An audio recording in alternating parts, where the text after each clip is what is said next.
It has been said that all roads lead to Flint. If that is true, then all roads must truly lead to Glenwood Cemetery. Walking the winding paths, Flint's history unravels around you. Ballinger, Crapo, Dort, Fenton, Mott, Whaley, Whiting. The names of our roads, our schools, our places of entertainment, our very cultural heritage swim around us. Glenwood Cemetery tells the story of our city, representing our ideals, our triumphs, and our heartaches over the past 160 years. The history of Glenwood is long, stretching back to the humble beginnings of Flint. While the cemetery was not founded until 2 years after the 1855 incorporation of the city, the land once belonged to Jacob Smith, the first white settler in Flint. Smith was a Canadian of German descent born in Quebec in 1773 and was fluent in French and English as well as the Chippewa-Ottawa dialect of Algonquin, allowing him to further his trade business. Smith had been trading in the area for some time, and when a treaty in 1819 settled the land ownership of the area, he didn't hesitate to build a log building to serve as a trading post. Smith built his cabin on a trail called the Grand Traverse, which led southward to Grand Blanc and then on to Pontiac and Detroit, where his family resided.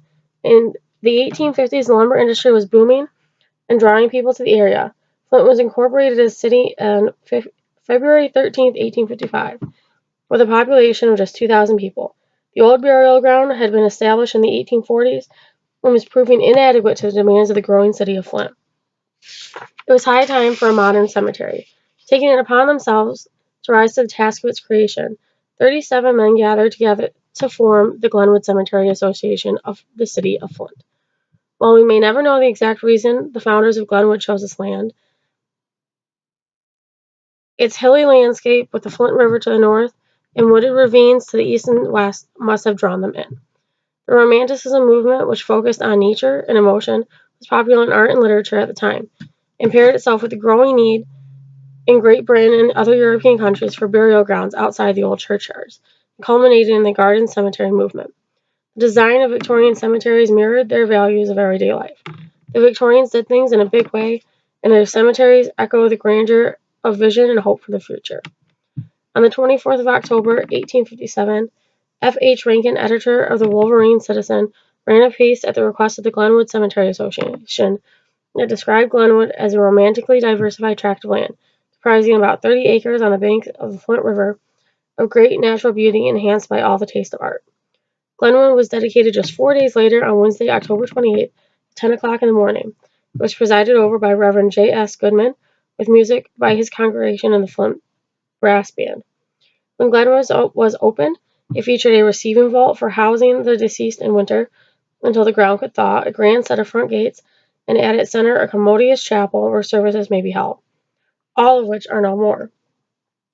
In 1876, the lumber industry gave out but was quickly replaced by the wagon and carriage industry that would give its name to the Carriagetown neighborhood. In 1901, Glenwood was expanded with an additional 7 acres added to the east of the 41 acres of the original property. The main focus of the eastern portion, a granite neoclassical mausoleum, was erected in 1914.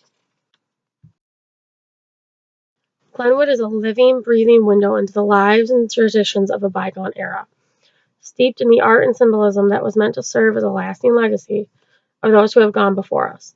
Every detail of Victorian cemetery art was filled with layer upon layer of meaning. While some symbols may have universal meaning in every context, other symbols differed in meaning. Anchors, for example, may at times simply be an indicator that the deceased was a sailor, but at other times it was a symbol of hope and a firm faith in salvation. Freemasons also utilized anchors entwined with rope in their cemetery art. Oak leaves were thought to symbolize strength and longevity, and lilies were a symbol of purity and innocence. Trees and stumps are a common sight in many cemeteries.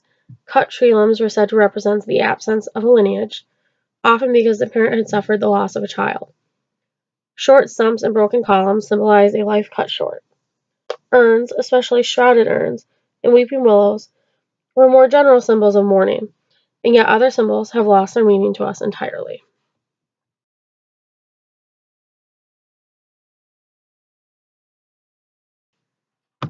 Garden cemeteries such as Glenwood were not meant to be dreary, morbid places of mourning. On the contrary, they were meant to serve much as our modern parks do. As Peter Lemlin, a former sexton of Glenwood, likes to say, Glenwood is as much for the living as for the dead. The creators intended Glenwood to be a place visited often, not just by mourners, but by anyone needing a break from everyday life, a place for meditating and meandering, as much as for mourning. This sentiment was well represented in Glenwood's first brochure, stating that here the worn and weary citizens will find a momentary but soothing retreat from bustle and toil. Glenwood carries on this tradition still today by encouraging walking tours of the grounds, both to visit the graves of the many notable residents, but also to its many trees. Glenwood, aside from being an important historical landmark, is also a certified arboretum. Per its tree tour brochure, Glenwood boasts nearly 1,000 trees of at least 57 different species. Among them are shagbark hickory, Norway spruce, basswood, flowering dogwood, snow fountains weeping cherry, American elm, little leaf lindens, Lobner magnolia, Japanese maple, and a rare yellow horn tree that is native to China. Glenwood is much more than a pretty face. Glenwood's appeal goes deeper, right down to the heart of our history. Glenwood tells the stories of many of our notable and important figures. Jacob Smith's impact on Glenwood didn't end with simply being the prior owner of the property, and he wasn't forgotten after it opened. In fact, the founders moved his grave from the original location at the southeast corner of Lyon Street and First Avenue to right here in Glenwood. Other notable figures like J. Dallas Dort, Charles Stewart Mott, James H. Whiting, and Henry Howland Crapo reside here. Born on February 2, 1961, J. Dallas Dort is best known for his partnership with William C. Durant, the two founding the Durant-Dort Carriage Company and later General Motors. Henry Howland Crapo is probably most well known for serving as the governor of Michigan from 1865 to 1869, but he also had an extremely successful lumber company here in Flint, and was also involved with building the railroad from Flint to Holly. Of course, his political career didn't begin with being governor.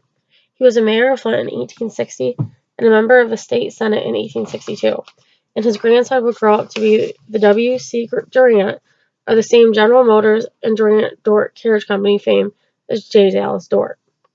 Charles Stewart Mott is remembered today for his foundation and giving his name to the Mott Community College.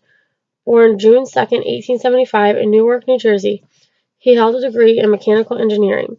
He came to Flint when J. Dallas Dort and W.C. Durant persuaded him to move his company here. They bought out his company in 1913 and made Mott a director of GM that same year. In 1925, he created the Mott Foundation, a philanthropic institution that has provided financing for programs in Flint and throughout the world. James H. Whiting was born May 12, 1842 in Torrington, Connecticut, and unfortunately is most often remembered in conjunction with the Whiting, which was originally named the James H. Whiting Auditorium, in memory of him and his work in the auto industry. He came to Flint to work at William Smith and Company. He helped create the Flint Wagon Works, which would later buy out Buick in 1903, before selling it to W.C. Durant in 1908. He also sold the Wagon Works to Durant in 1911. Glenwood Cemetery has a long and rich history, directly tied to almost every important event and person that has graced the streets of Flint, Michigan. But Glenwood still has much to offer. In the future, there is little doubt that Glenwood will continue its legacy.